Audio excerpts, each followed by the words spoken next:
Welcome to the Slop Farm. Enjoy the video. You start by preparing the phone. Enable accessibility or developer features because auto clickers need system permission to simulate taps. Install a trusted auto clicker app and grant overlay and accessibility access immediately.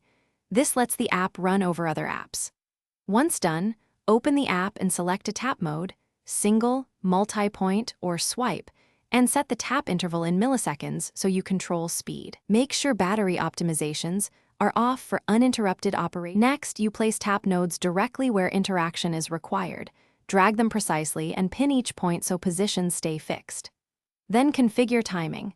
Delay before start, duration of each tap, and repeat count. Test with short runs to verify behavior.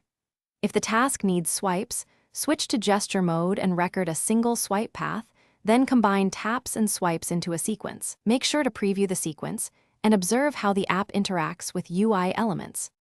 Finally, you start the automation with a conservative repeat count and watch performance. Monitor heat, CPU, and battery usage so the phone stays stable. Use the overlay pause and stop buttons to regain control instantly and close apps that may interfere.